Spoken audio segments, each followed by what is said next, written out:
order at 5:33. Any adjustments to the agenda? I would like to suggest that we do have our teacher here for our celebration of learning, so we go ahead with that. But I was hoping that maybe we could then jump down to some discussion items and come back to reports to the board on either some for during while Jamie is in the other meeting, some maybe for after. Then maybe we can go through some of these discussion items. Is Tara on? She will be. She will be on. So my suggestions, we do the celebration of learning, and then we possibly go through the 8.5, the audit, 8.6, the announced tuition, then we jump into the budget, and then depending on timing, we can continue through discussion items, or at that point, Jamie is going to Redville, Hancock, we can jump onto some of the reports and then come back to the discussion. Does that sound okay? We want to keep it a little fluid? Okay. Great, so we'll just run, I guess, through 2 through 6, and then we'll jump down to 8.5. Okay, is that okay with her? Great. Okay. Okay. Great, so I look for a motion to approve the minutes of Monday, December 21st, our regular board meeting. Second. Motion's made and seconded. Is there any discussion? Hearing no discussion, all those in favor signify by saying aye. Aye. No opposed? Great. Public comment?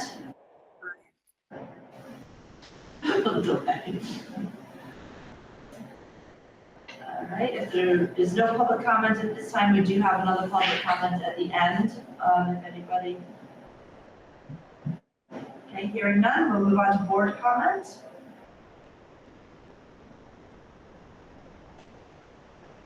Okay, great. Moving on to 6, the celebration of learning. So I asked Ms. Genro to join us so she could explain, and this is me getting the title wrong, the kindness jar and what she did, not the kindness challenge. That might be the competitive nature of it. So she could explain this great activity that's kind of spread school-wide that she and her students started. So I'm going to turn it over to Ms. G so she can explain. Okay, can everyone hear me? Yes. Yes. Okay, thank you. So, I'm sad to say that the reason I started this was because my children were not being kind. So I had to think of an idea to help grow kindness in my classroom and my kids to be nice to each other. So I actually asked a colleague, Amy Braun, to come in and do a restorative circle about kindness and to share. She had a puppet show and she was doing kindness. She was doing examples of kindness, but she was also doing non-examples of kindness. And so the kids would understand that, oh, that wasn't very nice. And we were trying to say, well, sometimes that's the way you guys are talking to each other. And we want to bring kindness into our classroom to make it a better environment. So Amy and I actually showed examples too of how we've been friends for a long time. So what we do for each other and how I show kindness to her and she shows kindness to me. And I actually also included a writing prompt that day that said, write about a time where someone was kind to you, did something kind for you, and how did it make you feel? To get them thinking about what someone has done to help them and be nice to them. And so then we started talking about compliments and how you be nice to somebody and how you say nice things to each other.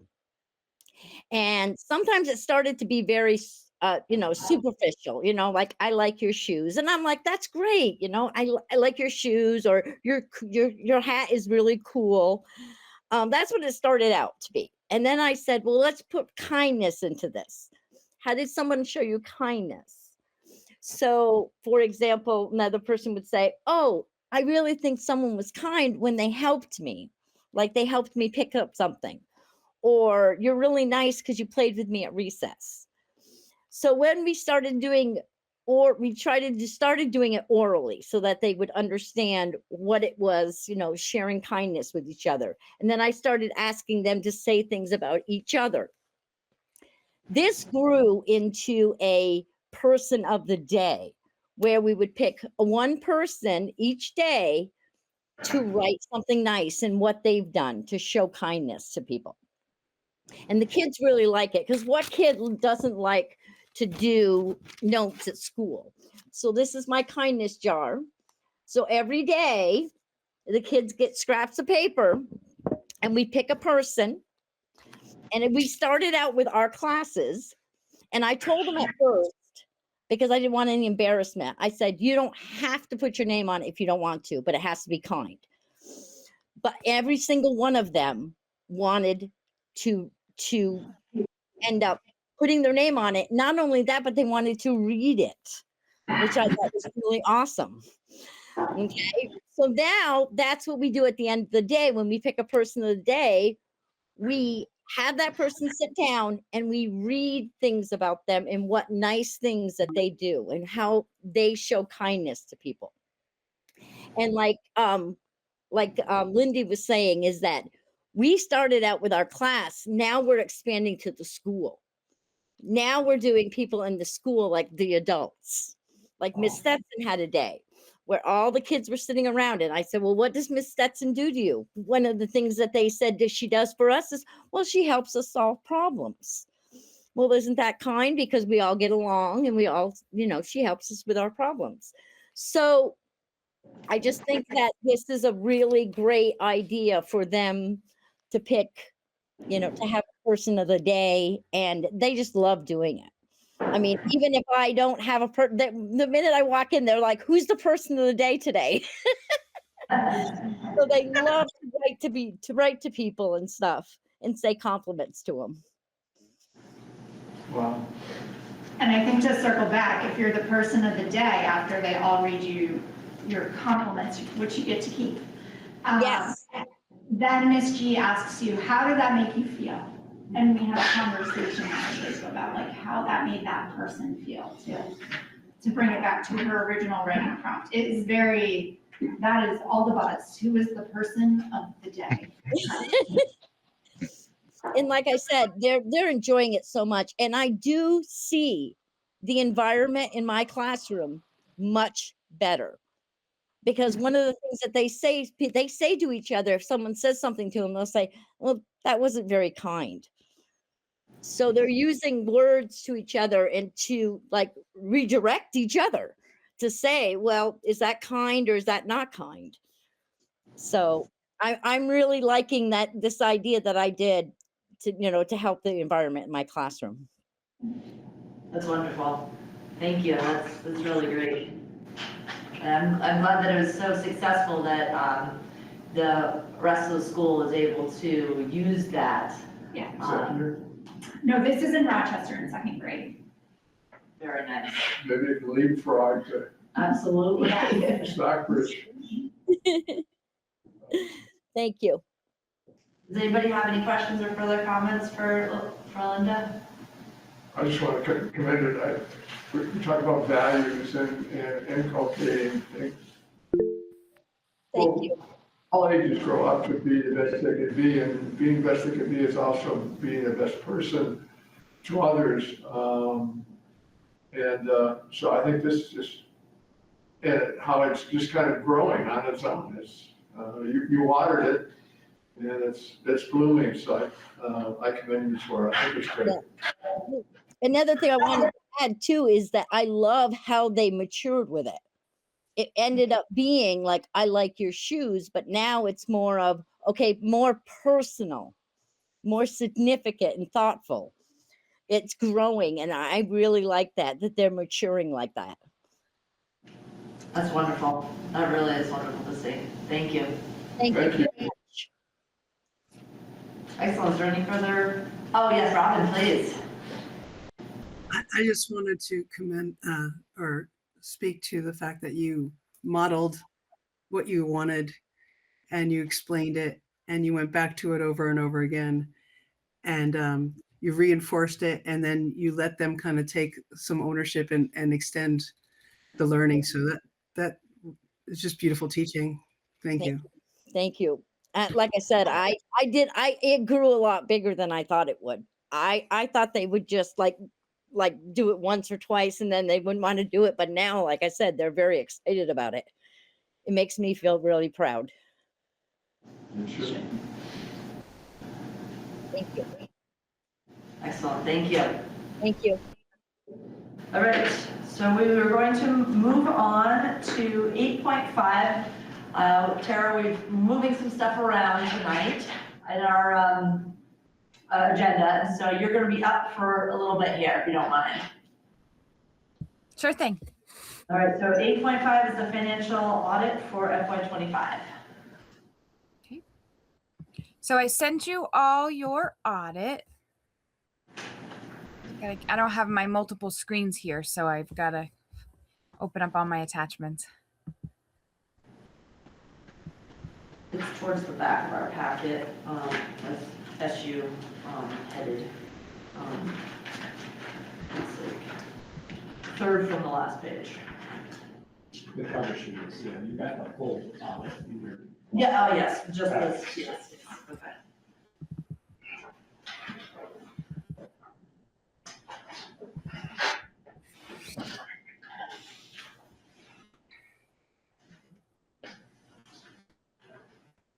So throughout the audit, I'm just going to highlight a few of the pages, and then if anybody wants to meet to go over them in further detail, I'm happy to do so. We're actually going to be looking at the memo, not the audit itself.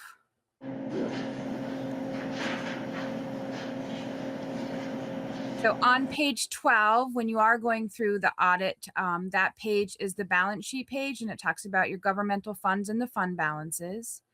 There's an assigned. Oh, there it is. Okay. There's an assigned of $200,000, which is the offsetting revenue that we used in the fiscal year 26 budget. Your unassigned fund balance is $118,026, which is the surplus funds available to use as offsetting revenue in fiscal year 27, or we can do articles on your annual warnings to ask voters to set those funds aside to your reserves. Page 14 is the statement of revenues, expenditures, and changes in fund balance. For fiscal year 25, the general fund surplus was $28,846,000. We had a fund balance at the beginning of fiscal year 25 of $482,726. We had operating transfers out of $212,640, leaving a general fund balance at the close of fiscal year 25 of $318,026, which refers back up to the first section of the memo. $200,000 of that is being already used as offsetting revenue, leaving you with that $18,000. And then page 48 is the detail between what your budget was and what your actuals were, so that you can see that comparison. And then page 63 to 64 is the independent auditors reports and reports on compliance and other matters. And on page 64, you'll see that the results of the test disclosed showed no instances. So that means there's no findings. Are there any questions? Excellent, no, that's wonderful. It's nice that it's clear and concise, and I'm sure you're quite happy that it is, there's no findings. We are happy as well. I mean, definitely, you've done a very good job. Thank you. Any other questions? No, I just want to also commend our treasurer. Auditors love to find things, and they can be so nitpicky and everything else. They just, I mean, they're not bad people. It's their job. That's their job. And so for Tara, year after year, to beat them at their game is something to be commended. It isn't automatic. I came from organization, and the auditors kept coming up with stuff, and even though it got deeper and deeper into nothingness, they did it, and as far as I call, you've been home free ever since I've been on the board, so I'm going to commend you for that, and also that we've got $118,000 to consider in our FY 27 budget, how we're going to utilize that money, set this up. So anyway, thank you. Thank you. All right, is there any other questions regarding the audit? I assume we need to take action to accept the audit. Yep, please. Is there specific language for that? I just need to make a motion to accept the fiscal year 25 audit. So, second. All right, we have a motion and a second. Do we have any further discussion? All those in favor signify by saying aye. Aye. Aye. All right, so moved. Okay, great. So now let's move on to 8.6 FY27 announced tuition.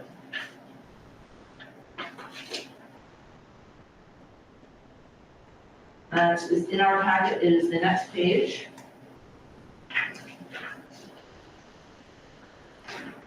And the page, I believe, after it is supported. How we get to it. How we got to it. Yeah. Okay. So the FY27 announced tuition rate is based on the budget that we're presenting to you tonight, because we have to have this done prior to January 15th by statute. So using the figures that are within that budget, we take what the projected enrollment is, which you'll see is that 100 students, and then we take the total budgeted expenditures for grades K through 6. So we have to back out preschool. And then number 5 there, expenditures that are not allowed in our allowable tuition rate are special education assessments, transportation assessments, as well as tuition payments and any contributions to a transportation reserve fund, which is something we don't have, and then any community service function codes, which we also do not have in your budget. So we back out our transportation and all of our SU assessments and number 5, and that gets us to number 6, which is the projected current instructional expenditures for regular education. And then we have to back out what we have in the budget for state and federal grants.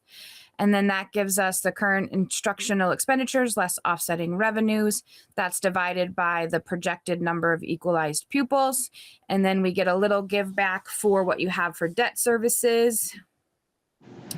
So down at the bottom there, you'll see a projected allowable tuition amount of $22,504.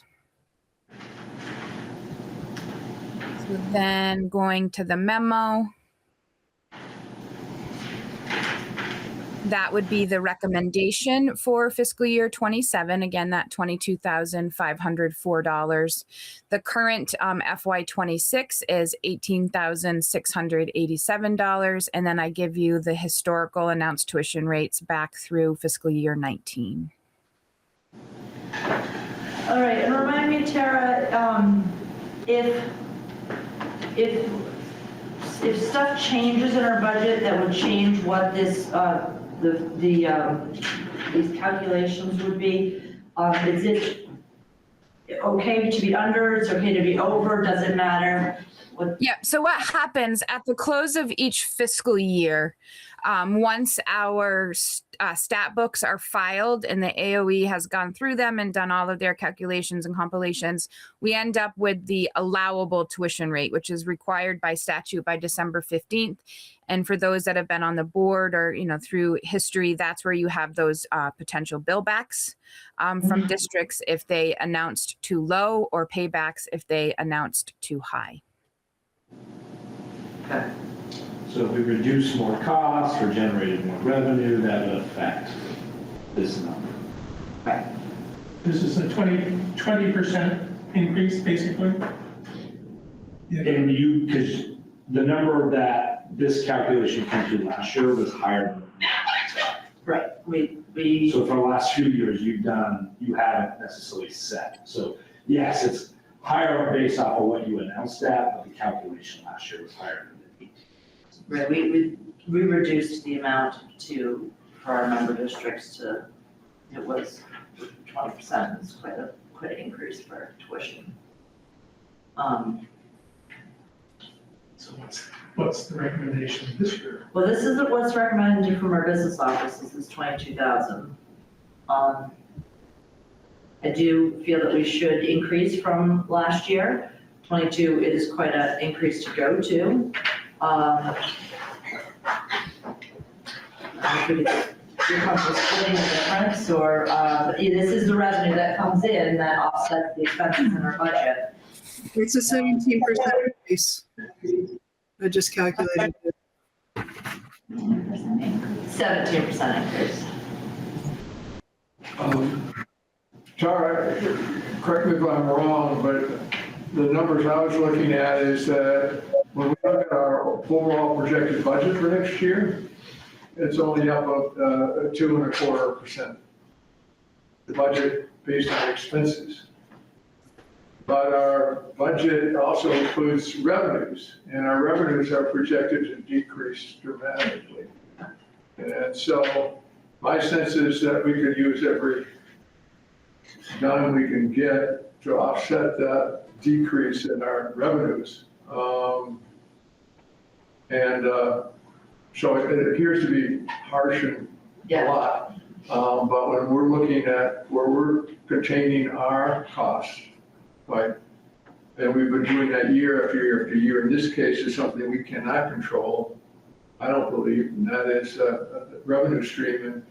And Jamie and his report described the 4 different elements that that affect that revenue stream, and I won't have to go into that. So anyway, that's my take. Is that accurate? Yeah, I mean, what's driving to a tax rate indicator, one of them is a drop in long-term weighted average daily membership. But the other is the CLA, but. Yeah. What is our member district's announced tuition, approximately? Some of our other, within the SU, I'm just wondering, like, where, are we in there, or are we way low, or are we way high? I mean, are we all about the same? I'm just kind of trying to feel that out. White River Unified District's 19.9. That's for the elementary? I think they set that Tara K-12, didn't they? We do, yeah, we don't split rates in RUD right now. So it's 19. I mean, Sharon, I can tell you my calculations for this year were 22.5. And First Branch, the calculations, that you are the only 3 I've done at this point. And First Branch, their calculations came out to be 25.6. That was for secondary. Tara. And then 18.3 for elementary. So we're doing better than the other districts. I'm sorry, what, did you I didn't hear repeat? what you said, Robin. Sorry. I said, so we're doing better than the other districts because I just calculated that out to 17%, or yes, about 17%. What was the calculated tuition for last year? Do you have that available? Didn't you say it was 18,687? Are you talking about your allowable tuition, what it ended up being, Robert? Yes. $22,159. Oh, And we had it a little over 18. Thank you, that's a very good question.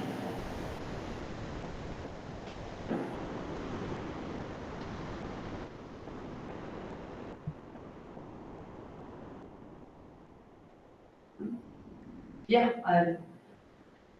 I move that we set our tuition for fiscal year 27 at the recommended amount of $22,504. second. all right, there's been a motion and a second. Is there further discussion? Shade that a little. I understand that we certainly should be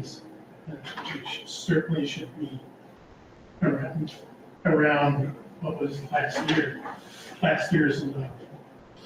And it's just increasing. I'd just knock it down, I'd propose an amendment to knock that down to just 22,000.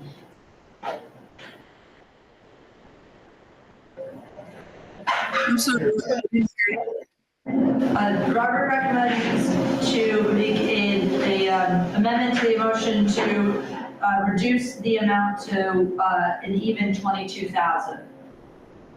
Feeling that the increase is a big increase and that is closer to what last year's announced tuition ended up being. So he has a motion to amend the motion out if there's a second.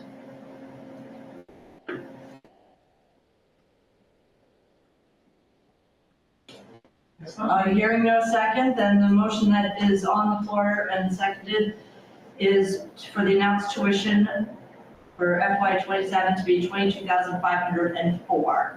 Is there any further discussion? Okay, all those in favor signify by saying aye. Aye. Aye. All opposed? So moved. Okay. We are now going to move on to 8.2, draft 3 of the FY '27 expenditure budget. It shouldn't have said report, it should have said money. Oh, yeah, you're right. I was in report mode when I wrote this agenda. Jared, do you want to walk them through it? We haven't made really any changes other than tuitions on the expenditure side since they saw it last month. And then really take time to walk the board through the revenue page and the tax sheet. Yep, I'm just opening everything up. Give me 1 second.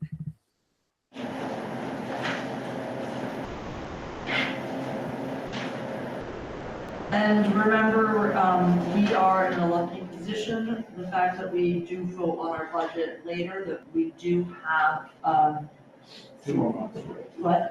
2 months, really. 2 more months to finalize this budget and really nail it down and hash it out, which is Yes, very. your sister districts are doing it in the next 2 weeks. Right, so, and the reason that we've done that is historically, our schools did it, but also it does let us get further into more solid numbers from the state and from our other schools that are announcing tuition and stuff. We also did it just to be friendly to come out in the middle of winter time or in March and the weather and it's still dark. For the senior citizens I represent versus May, we'll show you better numbers, we have more time to explain and to educate what we're doing and why. It made a lot of sense to us. I still like to educate school. Okay, where are we starting? So the changes that have been made, this is the first time you've seen your all lines budget. So staffing, we've already gone over in the prior two budgets. So here you'll see about halfway down the page of the first page.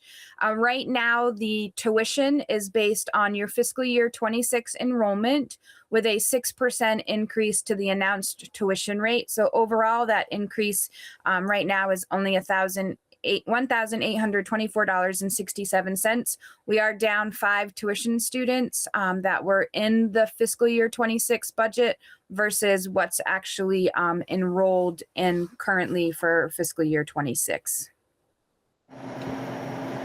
And then the SU assessments have all been updated, which you hadn't seen previously, but they've all been updated to match what we went over at the SU board meeting based on what the central office budget was, as well as the special services budget and what each of those individual assessment percentages were broken down to be. So you'll see each line there has also been updated. I made some adjustments based on your actuals in fiscal year 25. Once we had the finalized audit, I went through, made adjustments to expenditures. We know for a fact that electricity's gone up. We know for a fact that trash has gone up.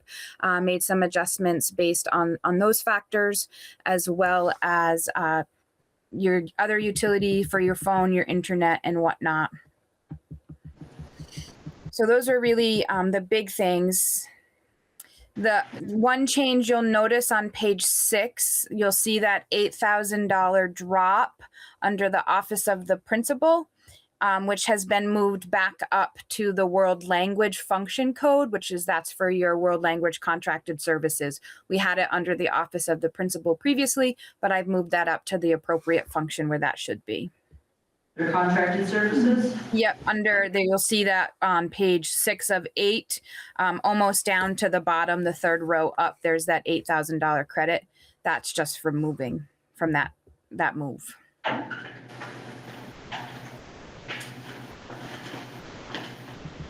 And what is the rest that is left in there for?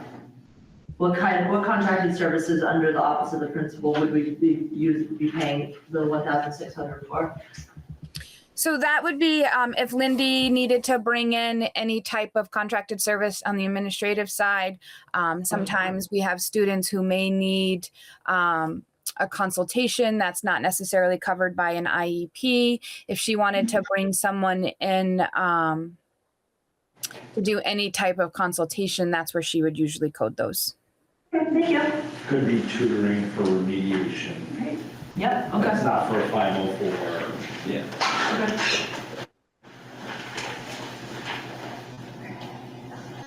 All right, does anybody have any specific questions on the expenditure side of this budget? And just to remind the board, so the reduction of that 1.0 FTE instructional position we've talked to you about the last 2 months, that's the position that we currently search for Rochester this current year. But that position's removed. And in Lindy's report, she does a nice job of breaking it down to you for you, what your configurations would look like next year with that reduction of the 1.0 on the Rochester campus, of having a straight K, a 1-2, 3-4, and a 5-6. And she breaks it down for you to see what the enrollment in each of those sections would look like. That's in her written report. Okay. That takes into account that reduction.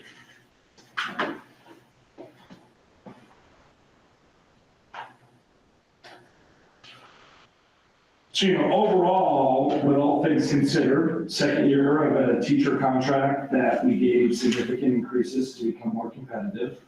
An 8% increase in health insurance premiums.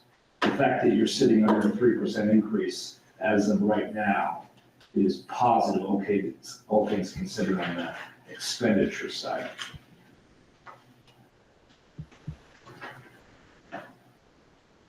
Great. You want to go over the revenue sheet next, Tara? Yeah, any other questions on expenditure? Okay, so on the revenue sheet, you will see I have 2 highlighted boxes. The first one is obviously the balance carryover from the prior year. We had used $200,000 in fiscal year 26 of your prior year surplus. I don't have anything calculated in for that at this point, so we can have that discussion. And then also just wanted to follow up with the board to find out if they knew the Rochester Endowment Funds, if they were going to continue to contribute that $15,000 that they did in fiscal year 26, or if we need to make adjustments to that as well. Other than that, what was changed as far as your revenue budget is concerned is the tuition has been updated to 22 students at the fiscal year 26 rate. So once we know now we know you're set FY27, I'll make that adjustment for your next draft. And then also The preschool rate, we had that information in our information early on in the budget cycle from the Agency of Education when they set that. So that's been updated to the 4106 that it is for fiscal year 27. And then other than that, we kept all other line items the same for this budget draft, other than the forestry grant, which they've always recommended that we take the current year payment. So this would have been fiscal year 25, and we reduce it by 10%. So that's the only other change there that you'll see going through the side-by-sides down the revenue budget.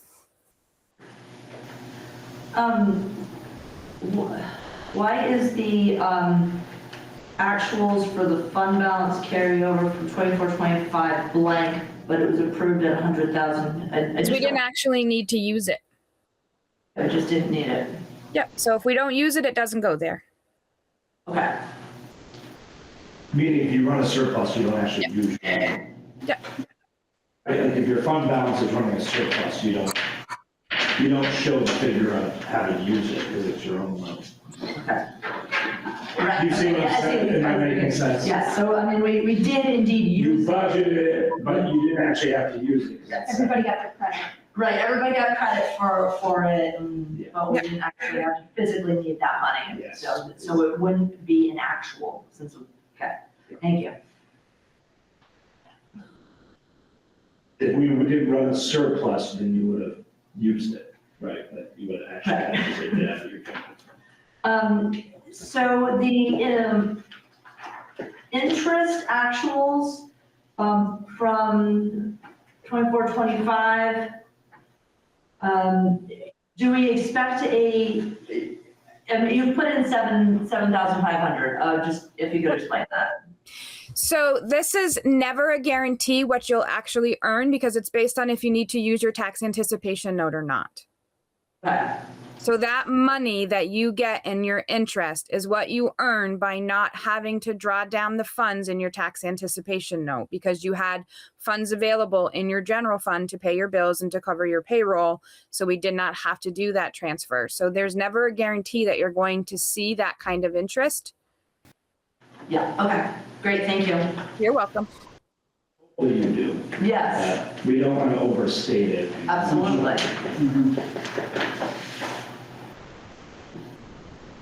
Okay, is there any other questions? And just so the new board members know, I get really conservative on the statement of revenue is my advice, because as schools, we don't get to sell things. And on the expenditure side, we can always tighten our belts, right? Like we can freeze certain budget lines. You know, we haven't had to do that for a number of years, but there are things we can do on the expenditure side to try to control that part of the budget if we're going over certain areas. On revenue, if we over project it, we can't generate new revenue. It's really hard on that side of the budget to adjust it to come in within the parameters of the statement of revenue. Short of kidnapping kids. Right. Try to avoid that. So the endowment committee will meet, Tara, to give you guidance on what they're willing to contribute into this budget for coming up. Thank you. Okay, if there's no further questions, we'll move on to the tax calculation sheet. So I'm going to start right at the very top corner and I'm going to walk you through step by step. That works for you all. If you have questions along the way, don't hesitate to stop me and ask. So we start right up at your budgeted expenditures. So that's what the actual current budget is. We then back out any offsetting revenue, which is what we just went over. And that gives us the Act 68 education spending. So you'll see that that's $4,801,325. We then take that Act 68 education spending and we divide it by your long-term weighted average, which you will see and fiscal year 26 was 363.57. And for fiscal year 27, we have dropped to 351.14. So again, you divide that Act 68 education spending by your long-term weighted average, and that gives us our education spending per pupil cost, which is that $13,673.54. The spending threshold is back in play. So that is $16,470. So we are under that. So we don't need to worry about the double taxation. So we take from there your education spending per pupil cost, again, that $13,673.54, and we divide that by the yield. So the yield we're using is the yield that was in the December 1st letter, which is $8,849. And you can see right under that in the top right corner of the screen, that's an increase from fiscal year 26, which was $8,596.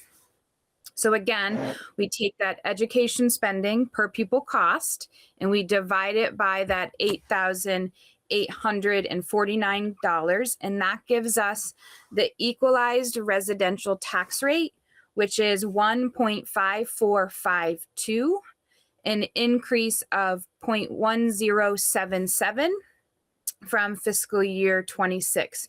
And you'll see that right over in that box next to it.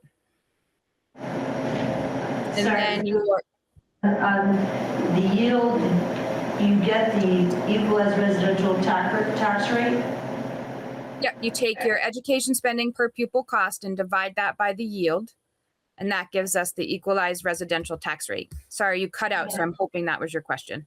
Yes, it's just that the number is 1.5452, and you rattle off a different number, so. Oh, sorry, that's an increase of 0.1077. An increase. Yeah. That's what you're telling me. Thank you. You're welcome. Right to the right. Yes, this is the, okay. I can't see you guys on the screen anymore, so I'm assuming you're looking at the same thing I am. Yes, we are absolutely looking at the same thing. Okay. So once we get the equalized residential tax rate, we then break into the individual towns. So you'll see the Rochester box. And so what we have here, this was your common level of appraisal in fiscal year 26, which was that 78.83. And this took into account the statewide CLA adjustment, which is still in play this year. So if you go down just below that, you'll see the FY27 equalized tax rate again of that 1.5452. And we divide that by the projected fiscal year 27 CLA. Now, I just want to put it out there. We have not received the official CLAs yet. So this number is a projection that was provided by the tax department along with the December 1 letter. So this number is subject to change. And this number is also, again, adjusted for that statewide average, which is projected to be 70% this year. So for Rochester, it's currently 77%. So then you take that FY27 equalized tax rate, again, that 1.5452, and you divide that by Rochester's projected CLA of 77%. And that gives you a projected homestead tax rate of 2.0068, which is currently would be a 0.1833 increase over fiscal year 26, which equates to $183.26 per $100,000. And then I give you the 250 and the 500 right under there. So then we come over to Stockbridge, same calculations down through there, and you'll see that this currently, the projections are the CLA will be the same in Stockbridge as it is in Rochester. Again, that's just the projection. So the homestead tax rate, again, would be the same, which would be an increase of 0.1389 for Stockbridge, which equates to $138.86. So that's how we work through the tax sheet. Excellent, thank you. And again, we do have some revenue pieces, specifically our fund balance that will change these numbers. And the tuition. And the tuition that we just approved, so that will, the calculations of this will change. So this is a great start, but that is only what it is, the start, and that's how we get to the bottom numbers. But I do see that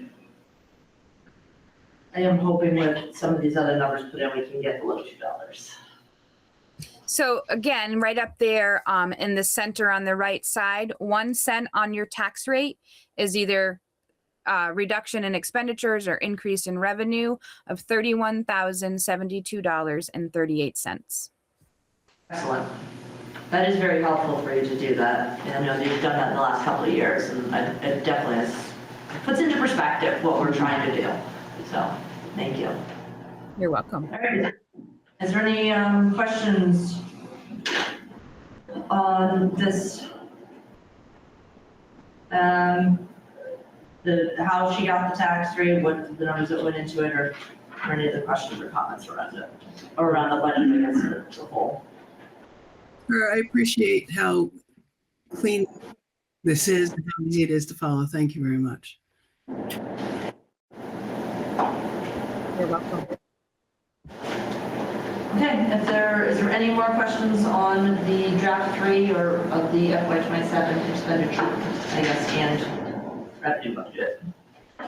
What I would say to the board would be helpful, you don't have to now even, or you can, is just the next month we come at you, we may give you a few different scenarios around revenue so you can see what that is. Next month, we'll need you to dial in and say, listen, we're looking for you to bring us back a budget that results in a tax increase of no more than, 6% or something. Like, that next month's where I'm gonna need some more direction from you in regards to where you're hoping to get your tax rate. Right. And then what we will do is bring you typically a couple scenarios to consider as we look to get this thing finalized.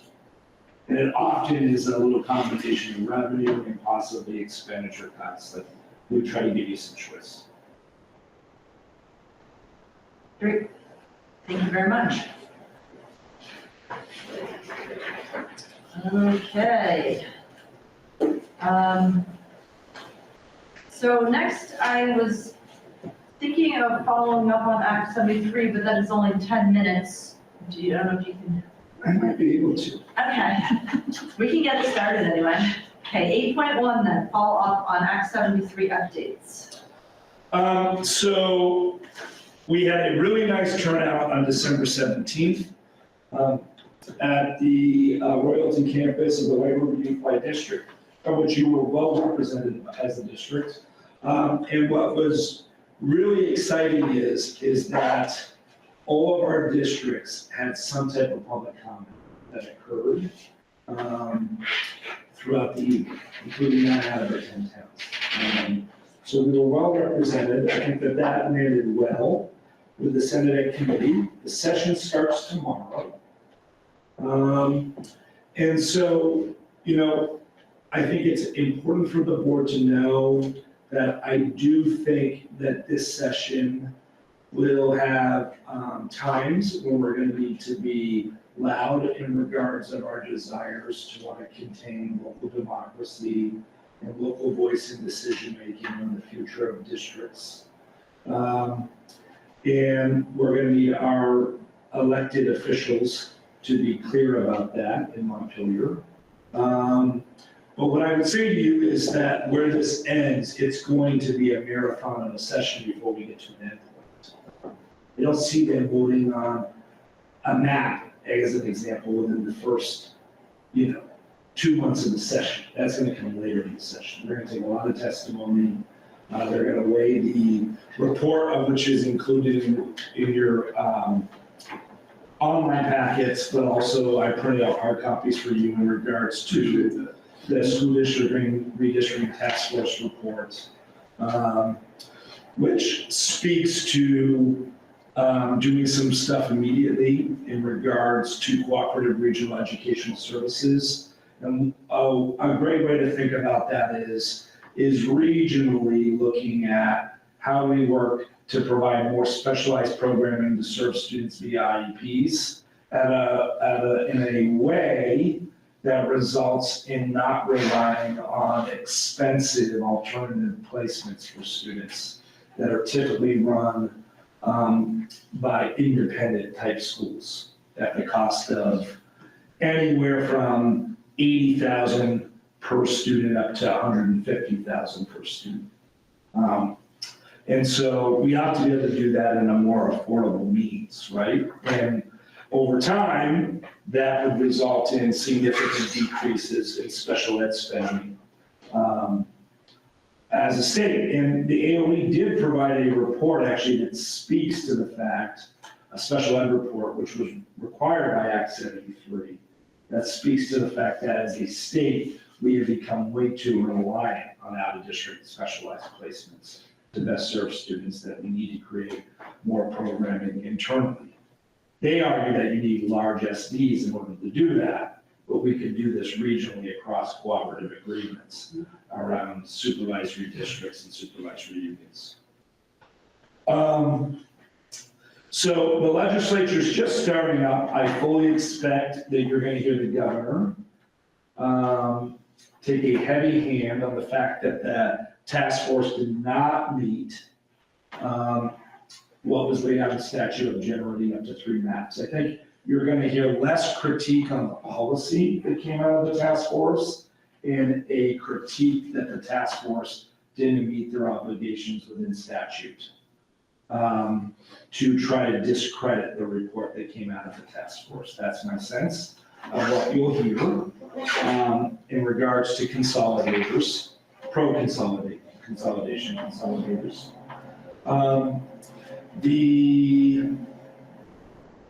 I foresee tweaks happening to Act 73 no matter what, in the sense of even if they were to get to maps, I think that there's going to be a realization of the task force that's supposed to be working to create voting sectors, wards, to then support those new districts is way behind the 8 ball to be able to start electing wards this coming fall, of which the statute says they would. Like what's in statute says those new boards would start being elected this coming fall. And that task force really has only met once that I know of, and we have a town clerk within the SU that's on that task force. So we'll start getting more readily available information what they're pursuing from that. So I hope to be able to get some more reports to boards as they move along what that may look like. I'm actually just getting invited last week to testify in front of Senate Ed on Friday at 3 o'clock for a half hour, so I'm going to take advantage of that. I've already worked on draft testimony. I will share that. It's my practice to share that with the board prior, so you can see it. I've been consulting with RSCA about that testimony before I go in Friday.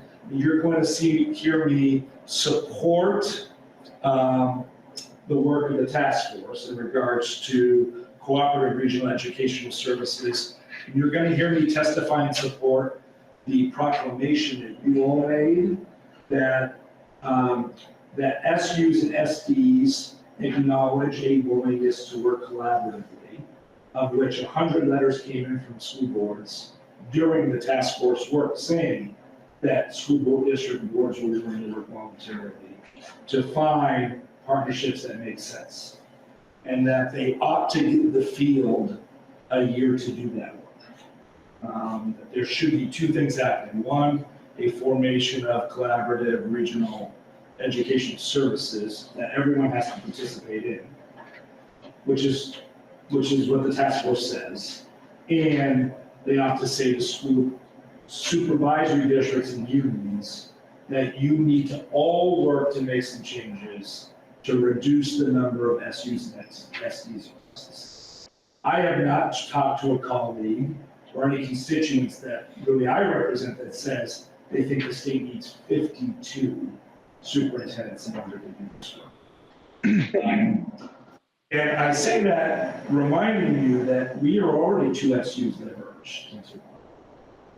And we are the second largest geographically.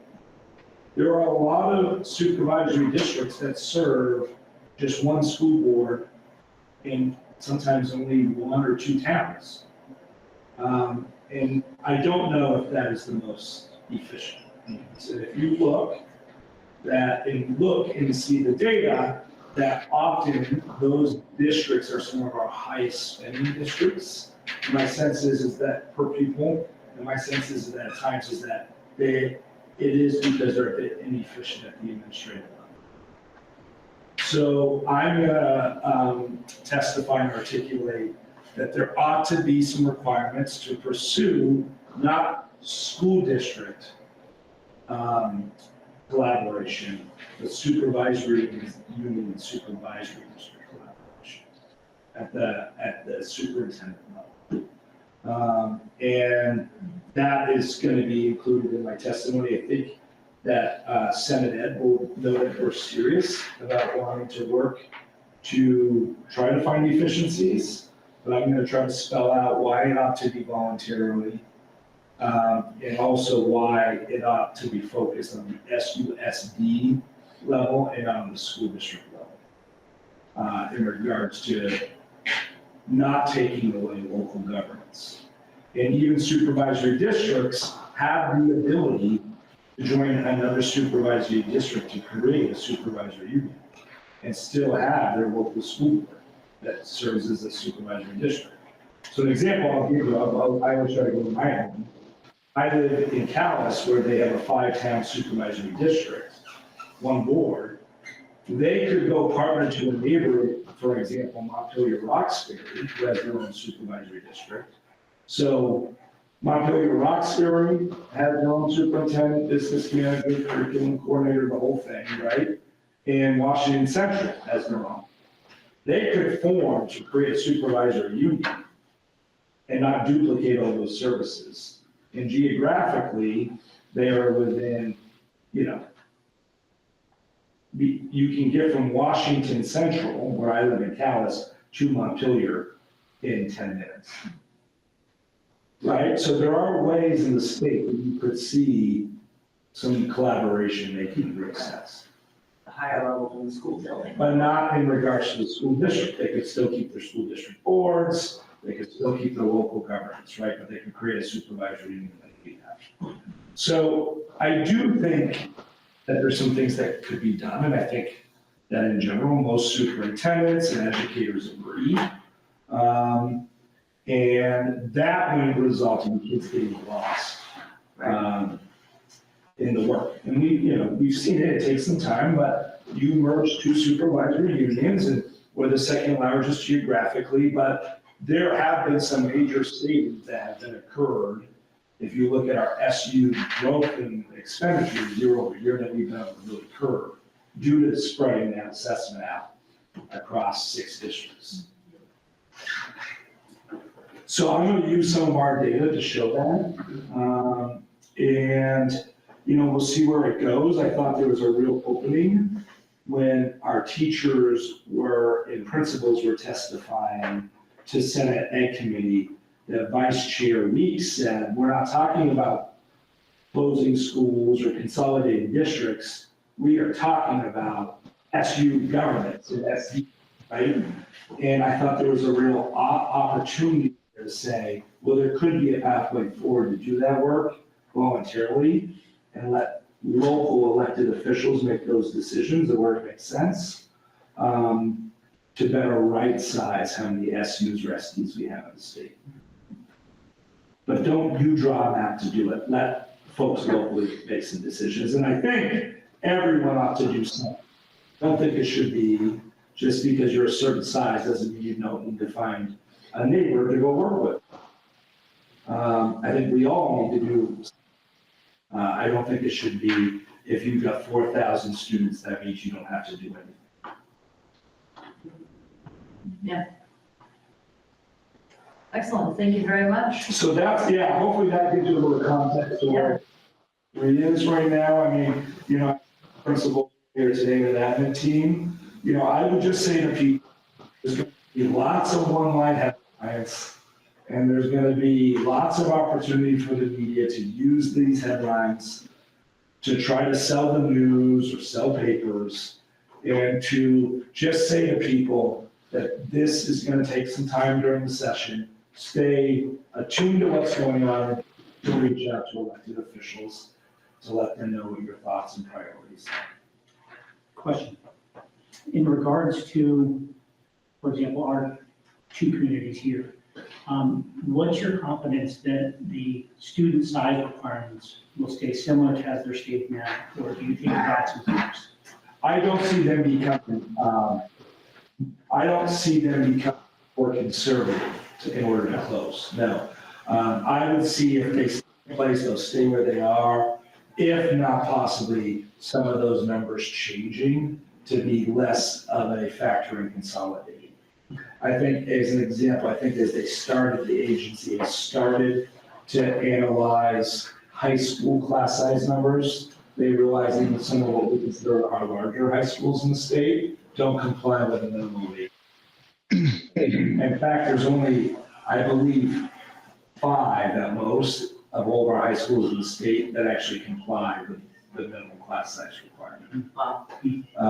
And so I think as more of that data comes in, there could be some re-looking at it. And again, I don't think necessarily in order to just close or consolidate, but possibly make it more reasonable in regards to how we currently function. Excellent. Thank you very much. Oh, yes, Robert. So this map for the future, how much credibility does it have with the legislature?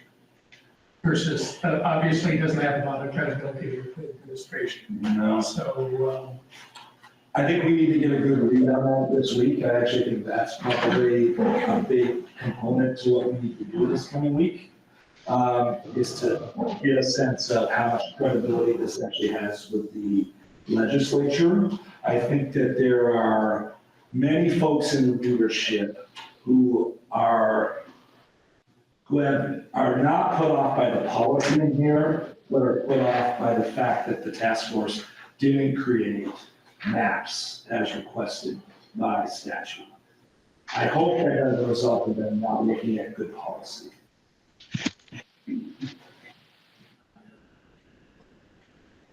But I think that that's what we'll get a good pulse on in the next week or so.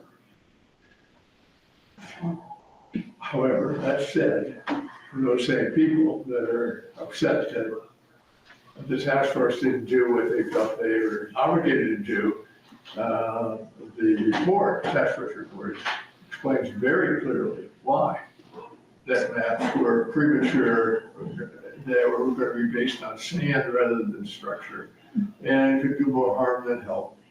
So task force did what they needed to do, which was to get to the bottom of what needs to be done and a path forward that had strong prospects of actually helping our educational system, the bottom line, and educational performance. So, and if anybody hasn't read that, you don't have to read the whole thing, but read the executive session, executive summary, which is 1 page, and then look at the index, and then you can have, I'm interested in what you're talking about with independent schools, and then you can read that section. So you don't have to read it from all 41 pages, whatever the case is, but I think it's also about the map for the regional school concept. And that whole concept sounds like it's not only makes sense, but it could really be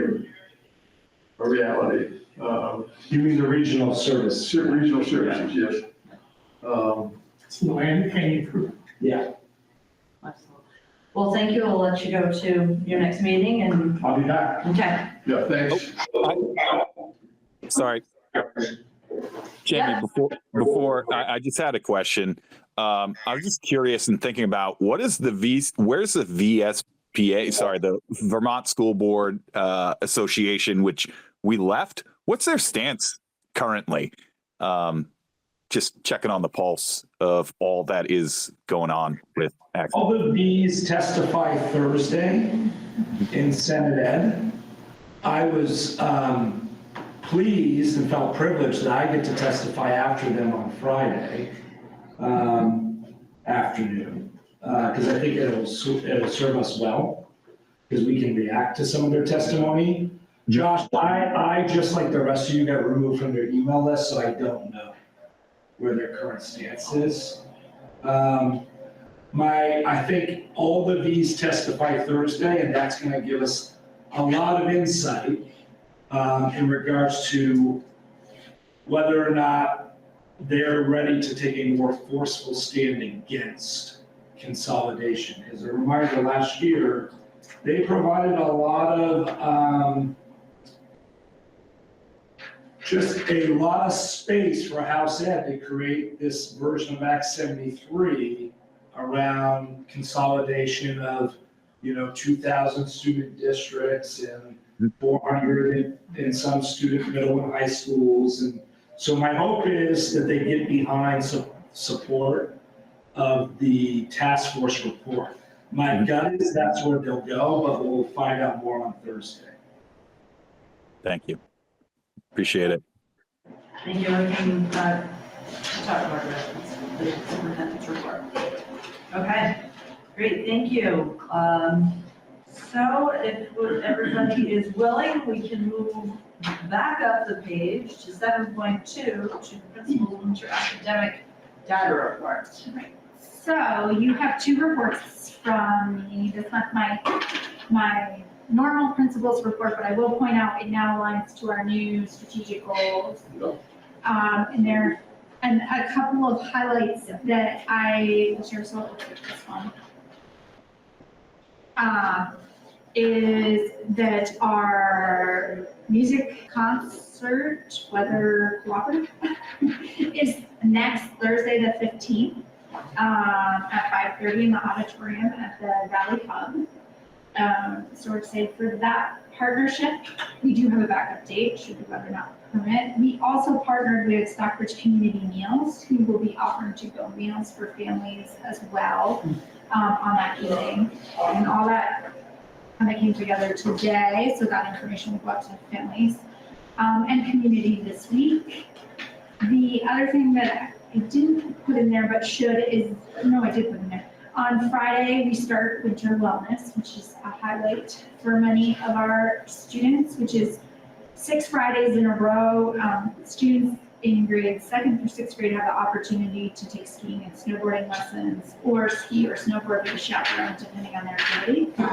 And our kindergarten and 1st grade students are going to participate on-site things. And they even have some items planned together, like kids will go ice skating over in Rochester. I think that's in February. And then kids from Rochester will come over here. Preschool will do a snapshot version of that because 2 hours at a time sometimes is a little long, not for all. So sometimes they'll join and sometimes they will do their own version of that. And right now my office in Rochester looks like cardboard central as they get ready to build their own sleds, because that's the most popular thing. That's good. And when the students are skiing and snowboarding, they go, will Rochester-Stockbridge both be on the area at the same day? Yes, same day, same time. That's great. At this point, we are a package deal, which is great. And so those are some of the highlights. I will share that on December 17th, Ms. Donna, who is our literacy interventionist here in Stockbridge, but is also teaching 4-5 English language arts in Rochester, she was part of the teachers panel for the Senate Ed Committee, and then I was on the principals panel as well. So we had lots of great Rochester-Stockbridge representation at that day. Yeah, we also had our board member, Josh, testified, representing the board. Great job. And then I think we had more independent speakers come on behalf of than all the other school districts. It was very great. That was very heartening to see, and it speaks to what you've built, we've built, and our predecessors have built over the years. Built on it. And I just wonder, while I've got the floor, sorry, but No, go ahead.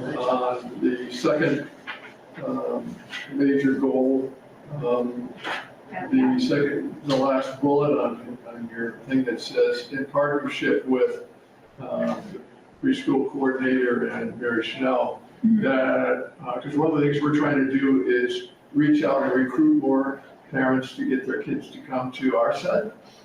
And the other thing is to do everything possible to retain those kids after they graduate from RSUD to stay within the SU. And here's an example of where you're doing exactly that by having these forums in all the key communities nearby, Pittsfield, Hancock, and Granville. So I think that's an example of exactly what we need to do to strive for us. Any questions about this report? And then I'll switch gears to the academic report. I Yes. have one comment is with the concert, it's, I've noticed that when we have those sort of activities, parking is chaotic. I would suggest maybe working with Asha to, when you're disseminating information about the concert, maybe a little map of all the places Yeah. around it and that. We did talk, she and I did talk about that when the bingo and the, which luckily bingo ended before the player, that kind of worked itself out a little bit. The last concert, the place was absolutely, Right, and right now it's gonna be even tougher. We talked about it over vacation at one point, just pre-ice storm. So now that parking lot's even a little tighter.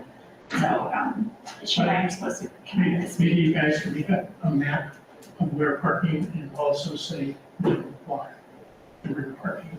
Some people come in and just.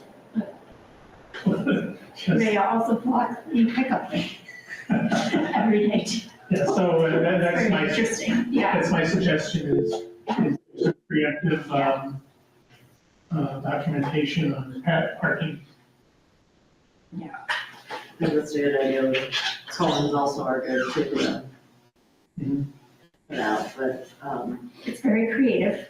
And I think the Creative. on the hub side will also be coming up with signs and such Okay. too, but I don't think we'll get it in time for this concert, so. I don't know that any would stay up right now and not for, we tried to put something the other day and it just toppled right over. But does anybody else have any, comments or questions just on the principal's report before she starts the, academic data report? Sorry, yeah, I do. I don't know how to raise a hand as Robin does. I'm technically challenged, so I apologize. I do want to make a comment on winter wellness. Again, my typical parental lens. Just want to be thankful for that program. I do wish the kindergartners and first grades were involved in PICO. That'd be wonderful, but I will tell you from Owen's experience, which I'm endlessly promoting that. Last year, he came home from Winter Wellness when they skated on the Rochester rink. And he came home and said to me, Dada, I want to practice every Sunday public skating. I want to learn how to skate. So next year, I'll be ready to play hockey. Well, this year he's not only playing hockey, he scored his first goal on Sunday. Saturday morning in a hockey learn to play tournament. He scored also his second, third, fourth, and fifth goal, which it just watching him set a goal and achieve it within this year. Shame on me for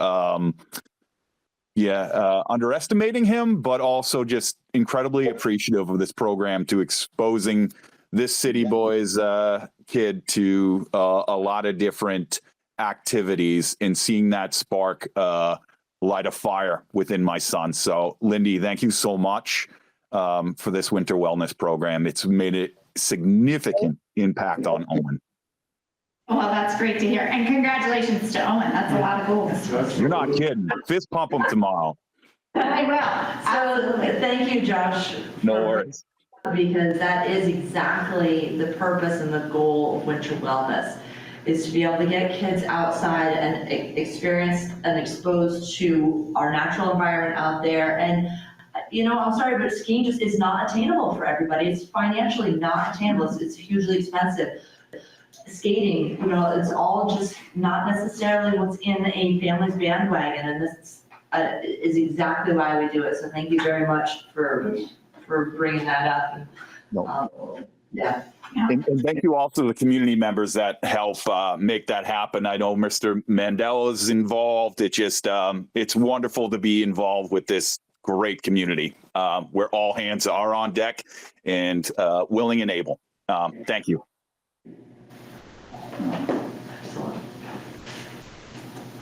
And then I should just highlight, Jeannie mentioned it earlier, but I did put those configurations and numbers in there just so we have that and keep in mind. There will be 6 fifth graders, not 6 graders, are a little bit of a typo there in Stockbridge, but there'll be 6 fifth graders in Stockbridge next year. I just want to just clarify that. That was my own. This is projected. The projected 26, 27, if you go all the way to the bottom, it's a Stockbridge, there's, right. oh yes, okay, so there'll be It's 6 kiddos. 6 kids in 5th grade. Right, yeah, I got a little ahead of myself. Thank you. I do think it's important for us to look at these numbers and really understand. Yeah, just as we start to fine tune things over the next, and just have those conversations. As I reminded the Senate Ed, like, I don't want to be their decision maker, I don't want their role, but I'm a strong believer in that my job is to make decisions that create kids' successes and opportunities, and just want to make sure we keep kids at the forefront of what we're doing. So that was more for Senate Ed than that was for this room, but I think they forget sometimes. If there's no further questions about that, I'm happy to start on the academic report. Thank you. Yeah, so in December, our students took what's called Track My Progress. We utilize it 3 times a year. Sometimes, other times, we have the ability to do what's called diagnostic testing. If we really want to hone on specific skills for a specific student, we can challenge them with different grade levels to see where their hard, medium, and easy is at. But for everybody K through 6, they take this 3 times a year. The math test can take anywhere from right around 20 minutes is what I would say on average and that would be on the long side for some of our younger students, and that would be on the quick side for like our 5th and 6th graders. That probably takes them about 30 to 40 minutes. It's multiple choice. It does read to them in the math test. And should they choose to utilize that tool, which some friends are like, it's too slow, and they click through, which is a different issue. And it also adapts based on how they answer the questions. So not every kiddo gets the same questions. I think that's important to recognize. So as a summary of kind of like winter mathematics performance and where we're at, so 75% of our Rochester-Stockbridge students are currently meeting or exceeding the expectations in math for their grade level, which is an increase from 66% in the fall. The number of students that were scoring below expected, decreased by 40 percentage points, meaning that they were our group that grew the most. Yeah. Right, and you can see that when we get to the next page. But overall, the percentage of students that scored below and well below decreased from 32% in the fall to 24% in the winter. So we're really starting to make some gains, and the supports we're putting into place for some students working, is what that's telling us. Exciting things and celebrations. I think all of our 2nd graders are meeting or exceeding the expectations, which is great. That's great. We're starting to see, right, like our 2nd and 3rd graders are really the group of kiddos who have had Bridges math instruction since they were in kindergarten, 2nd grade, since they were in preschool. So that continuity of implementing a program with fidelity really, and the teachers meeting the pacing of instruction to make sure you get through all your instruction, which is a hard goal the first couple of years, has helped those gaps are few and far between. Our fifth grade group also showed some great improvement in that in the fall, we had a group of them that were well below expectations. Now none of them are below. So we're getting closer and shrinking factor.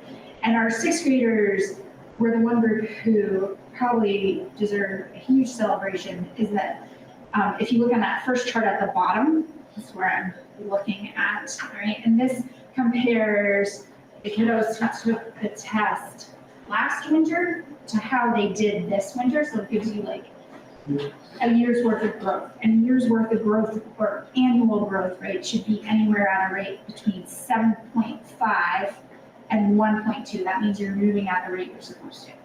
Well, that group needed to move faster than that rate to make up some misconceptions is the way I'll word that. And they actually made greater than the expected progress from winter 2024 to winter 2025.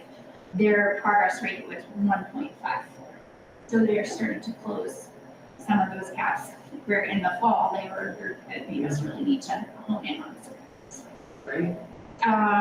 Some other things that you'll notice, you're not going to see kindergarten on that first chart on the bottom, right? Because they did not take right? So it moves them a year back. It will only show for kiddos who took it in the winter testing region. Winter testing window last year and this year. Mm-hmm. So just things to kind of keep in mind about that. So we are seeing some gains that are very impressive.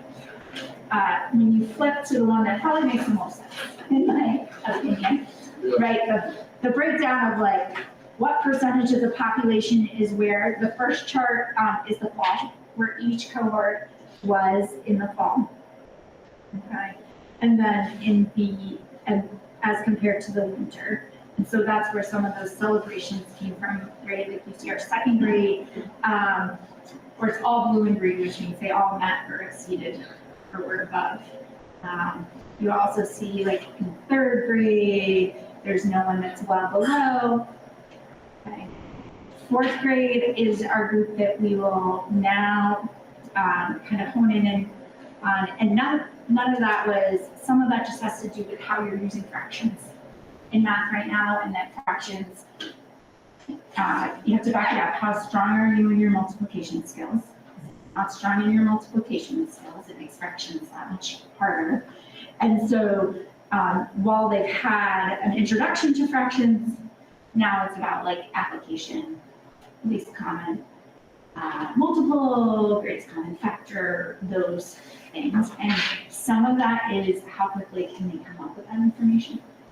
So there is a piece of this. It is like one question, but it's got three set questions and they have to answer them. So they'll get the answer. When we looked back at the test, they got the answers right, but it was not with what they consider authenticity, meaning they couldn't do it within the test. So we're getting there. And the fall test is different than the winter test because it should have progressed, whatever they should have progressed at. Yes. Okay. Mhm. So, like I said, lots of celebrations. Any questions about this? And is this a test from Bridges, which is the? No, it's its own test. Okay. It's on the computer. And it is, like I said, it's multiple choice. So it's nationally based test. Okay. So those are compared. So, okay. To like all of this is compared to like National. the national average. Keep in mind that the national average to meet expectation is to score within the 40th percentile. We set ours higher because we find that correlates better with how they do on an actual, like the VT-CAT assessment, that we can predict better by scoring higher. So we've got a whole group of kiddos that are scoring higher than the national average, but will still show up as below our expectations. Because we're trying to make sure that they're tracking to meet the expectations when they take the state test in the spring. I just want to comment that track my progress, that's one thing. our standards are higher. Yes. But then when you're looking at, our goal was to have our average in math and English language arts, 50% or more proficient for our students. Okay, now we're looking at winter in math, and math is behind English language arts, I thought, back in the day, or maybe not, but it was, both are very, very challenged, and we've got 75% are proficient or greater. And we're shooting for 50. The still is a disconnect about the VCAP scores, and which we want to discuss tonight, but I think that is phenomenal. The other thing was that we wanted to slice the percentage of students in the lowest level 1 by half. We're trying, or I think it was by half, but you look at that now, the winter scores here, the red in math, and it's hard for me to read, I don't have my reading glasses, but it's very small. It's 8% of the population. So, which is not very. which is fantastic, because those are the kids that most need to make it, and they're moving not only to the yellow, but then a lot of the yellow are moving to the green. So, I mean, that's just, if you do nothing, you don't go home and take out whatever you put in your glass of, or a can of whatever, and have a good. I will say another thing is kid buy-in. I'm gonna be like totally honest, that as they take this more and more over their career, they're like, oh my goodness, we have to take this. And we've really been trying to work with kiddos on like, what is your motivator to do your best at all times? There is one student who made such huge gains. There might have been, I think I have to dye a part of my hair rainbow was part of the deal. Because we actually finally did what we had seen all along, right? Like there's nothing more frustrating. It's more frustrating as an instructor or an educator when a kid sits down and takes a standardized test and it's not even close to what you see they've been doing all day long. And it's like, well, what's the string attached to it, right? Everybody's motivated a little differently. And so we've really been trying to tune into like, here's why we give it our all. Here's, show us what you know. There's some end results. I'm not sure what we're gonna come up with for the next round, but we'll figure it out. So yeah, I would say that was another big jump, is really having those conversations with some kiddos that are like, tell us what's happening. Right. Because we can't justify something like like your board, if I put you in academic intervention, right? Like you're showing us all these things and then come to take a test. But even that, if they can see this is a positive, not a negative, that's gonna help them going throughout. I mean, they're gonna be tested their whole lives. So why not being able to express in the test results what they really are? Right, testing is not an easy thing, for myself included, it was not my favorite thing to do as a student. So I can understand that, but we do have to build some capacity to it. It's an expectation, you gotta show it, you know. So, any questions about the math scores? No, you were positive. We're headed in the right direction, right? Like that's all. If you go to page 3, this is the beginning of the English language arts performance. So I would say overall, 60% of our students are currently meeting or exceeding in English language arts for their grade level, which is up from 56% in the fall. The number of students that are scoring well below expected decrease by 20 percentage points from the fall. So we're seeing that group that was in that red, right, really push up into the yellow, which is good. Our second graders made greater than expected progress from winter 2024 to winter 2025. So again, that's that annual growth rate. You want to be between 0.75 and 1.2, which most of our cohorts are. If you look down at the bottom, you'll see that our second grade made greater growth, third grade made expected, so did fifth and sixth. So definitely some areas that we are improving on. Overall, the percentage of the students, again, achieving well below or below expected decreased from 43% to 38%.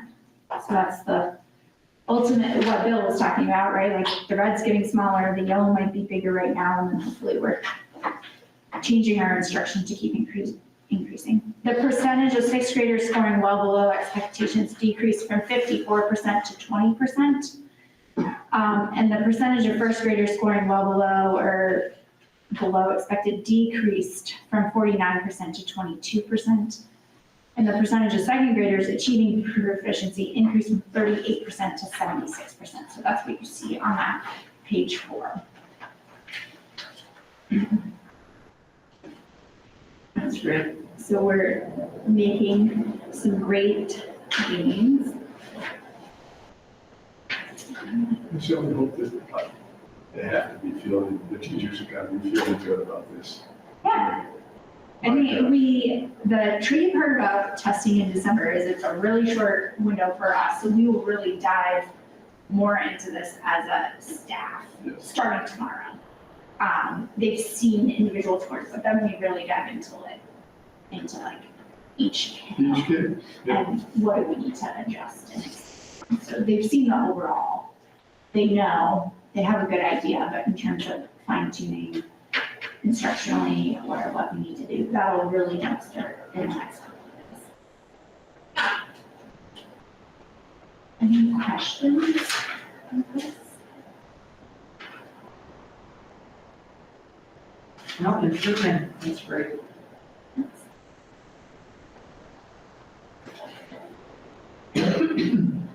All right, is there any other questions around the Worcester academic report? Okay. Great. So let's move on to the policy committee. I know that it says reading and it doesn't have this as action item, so I'm a little confused as to if we're supposed to vote on this tonight. I thought we were, but I don't know. at the end of the whole process of like, if it's warned to vote or not. So, I think it's just another meeting, okay. and then next time will be your, Okay, well, we'll go with that for now. If that's different, when yeah. Jamie gets back. we He didn't say anything about it being warned tonight, but. Okay, does anybody have any questions or comments? When Robin worked with the policy committee on this, I know she had said that they had gone We over. did not.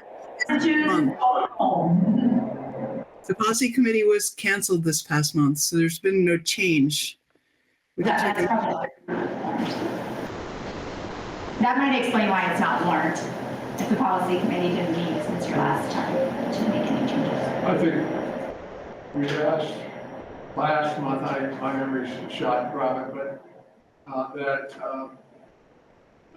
this meets you'd recommend both these policies to the board for acceptance? I would. That's what we need to know. Yeah. Thank you. All right. So if there's no other questions, I guess it'll be more to vote next meeting possibly. We can check in with Jamie when he comes back if they want to vote now, but there was a meeting in between the last time we met and now. Yeah, absolutely. We'll definitely check with Jamie. And like I said, I know there's specifics around the warning of policy.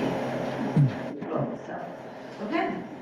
So then let's move on to 8.3, board development, review of RSUD articles of agreement and discussion on board survey results.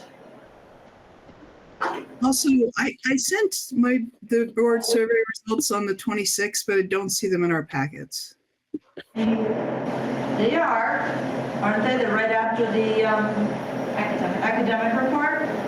Okay, they're not, I can't see them electronically. I have my own, so I know what they are, but. Okay. But then maybe Joshua doesn't have them if they. Yep. I absolutely received them. Okay. 5 responses. It's all here.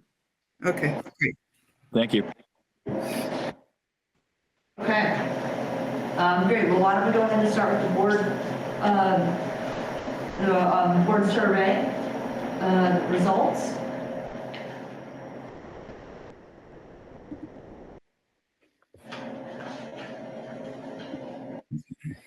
back.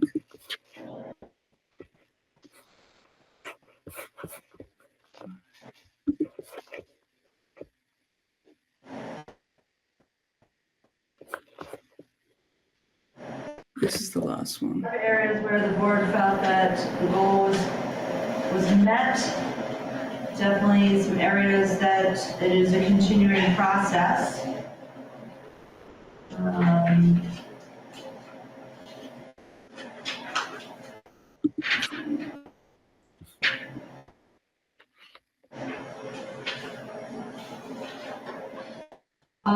On page 5, the also strategic planning phase 1, measure task force appointed, community survey undertaken and summarized. We need to prepare to meet future challenges. There was one response that felt that the goal had not been addressed. Yeah, I'd like to, I think it would be helpful if that person, if we just let us know where the shortcoming was, because I think, remember we crafted the mission for the task force very precisely, and the task force report, we created a task force, they did their homework, and they provided us a report, a summary report. So I think to the extent that the next step would be, which is beyond this initial goal for the prior year, is, okay, what are we going to use? How are we going to use the task force information and recommendations going forward for our strategic plan? So that's the way I interpret that green response, is that the process isn't finished. And it isn't. This is our first very vital step, which is to get community participation and view and recommendations. But if you actually read the question, it is phase 1 and the measure of the task force appointed, which did indeed happen. A community survey was undertaken, which it was, and it was indeed summarized. Mm-hmm. So I hear exactly what you're saying, and I feel that that's probably where that response came, is that they didn't feel that this task is not completed. But yet, this is just phase 1 of a task, and this portion of this task. Well, and I think the comment, we need to be prepared to meet future challenges, right? Right. It's great that we've done all those things, but when you add that statement to it, we have the summaries. Right, now it's time to go to the next step. Yeah, exactly. Actionable on it. If I may, Yes, please. this is based on my, because I didn't participate in this, but I would guess, given some of the comments we had in the discussions in our last meeting, where in discussing the surveys and such, there were divergent conclusions. Mm-hmm. Right, so I think that there's we had a summary and all that, but we did have one clear picture. There was a diversity of opinions, and which I believe the survey did show. But and this may be an indication that,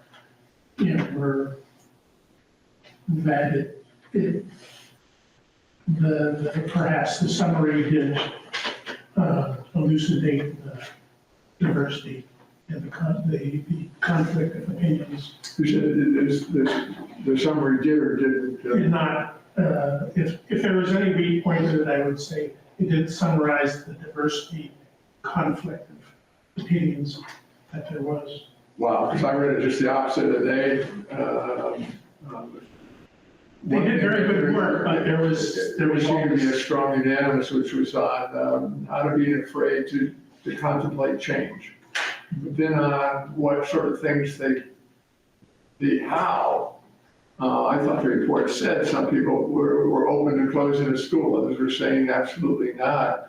Looking at consolidating classes or having, there was a diversity, and I would agree with you that if it was all just the same, you'd really wonder because people do feel differently on that. The nice thing is we can utilize that as a springboard and moving forward, and I commend everybody on that task force for what they did, and I certainly learned from them as well. Yes. Is there any other comments or specific questions you want to go over in our board goals? Well, one thing that struck me was the communications and community involvement, and we got blue, which is, we met that goal, and a much larger 2/3 saying this is still in process. And that goes back to the task force, because they gave us a number of suggestions how to strengthen our communications with our communities. And when you look at what came out of the retreat, was a commitment to do that, and I had forgotten that, but in one of Jamie's reports, this was October, he highlighted the major areas that came out of that task force report. I remember we kind of said, okay, and volunteered who's going to tackle X, Y, and Z of that. And so we're doing that, and another agenda item tonight will be the whole question about next steps. So this task force has helped us galvanize and motivated moving forward. So that's a Yeah, and with that communications piece from the task force, we learned different ways that the community was looking to be communicated with. Whereas the perception was there was one avenue of communication. But there's actually a lot more, and I do believe we are starting to address that. Yes, Robin? I just wanted to say that I think, if you think about this, communication's an ongoing thing. It's never over. So it can't really be totally met. It could be met in terms of we're conscientious, or we're always thinking about this, but you don't stop. You don't say, oh, we're done. Fair point. And one thing that, Josh, you should keep thumbs up to you, Josh, if you've been noticing in Front Porch Forum, each month he gives kind of an update of what we've been doing in ways that interested community members can connect for more information. So there's another example of how this board, and Josh, thank you again. And Robin has as well. And Robin, yes, excuse me. We're taking action there. Yeah. Thank you. Please let me know if you see Tara come back on. We should just. Yeah, I didn't realize it was, I didn't realize it was still there. Okay. What's that? The business manager's report. If she does it, I can take it. Yeah, I was just saying, we don't usually have any questions for her on it, so. Okay, but if you see her, I want to make sure that we. She's in with the other board right now. 8.4? No, we are still on 8.3. So that was is there any more comments, questions that we want on the board survey results? I think it's all good information for us to see where we've been and what we need to improve upon. Thanks, Robin. Yes, thank you very much. So then we'll move on to the review of the RSUD Articles of Agreement. If everybody was able to look through this is, it's kind of the foundation of how we got to where we are today. So I think it was good to familiarize ourselves with it. And I don't know if anybody had any specific questions or comments in regards to the agreement. Yeah, I think it's, in fact, the AOE and their requirements for school boards doing certain tasks and we checked off a number of things we've checked off just by doing this, is to annually review their articles of agreement, just to be aware of what they are and who has responsibilities and how things have changed. For instance, the question was, should we reduce, cut our K through 6 to K through 5? And that was one, well, this says right here, we're committed to the Articles of Agreement through K through 6, and so there's any changes in the Articles of Agreement, that goes to the town. And so that's useful information to know, rather than, oh, we can just do it ourselves. There's another thing here about school closure, and it says, there's a two-step process. First of all, that this board has to unanimously vote to close the school. And secondly, the voters have to approve that as well. So that's a real two-step thing. And so this is crafted by ours. I was on the periphery, but a lot of hard thinking about how we're going to balance this and keep voter control that's still allowing us to move forward.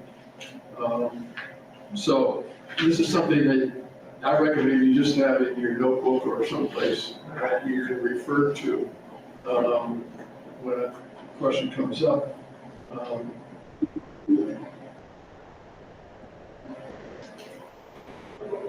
I appreciate it because it gave me a lot of history. Yes. You know, a few ha-has along the way. All right. Well, one thing this Articles of Agreements did say that after 5 years, the board was going to take a review of how we did that analysis back in, what's the date on this? March of 2024, when we compared the projected tax rates if we consolidate.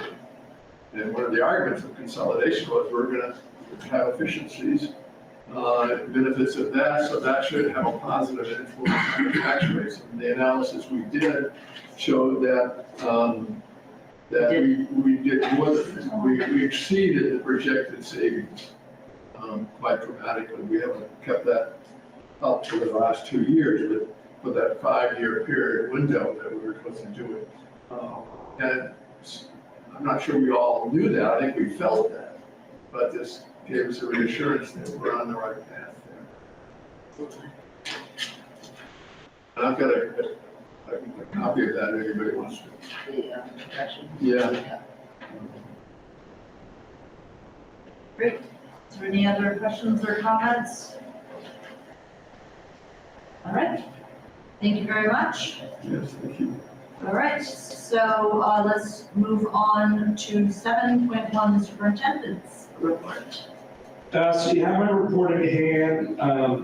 The only thing I would just mention, in addition to the report, is that, as I said earlier, I will be testifying in front of Senate Ed on Friday from 3 to 3:30ish. And then I did confirm with former Lieutenant Governor Zuckerman that I'll be on the show Thursday from 10 to 11 to talk all things Act 73 in the first week of the legislative session. The only other thing I will mention is that I had heard that this might be forthcoming, but it seems like now the BPR is reporting on it, that Senate Pro Tem Baruth is going to propose a possible legislation to do a 2-year hard spending cap on school district budgets. That has been proposed in lots of previous sessions in my tenure. It's never taken effect.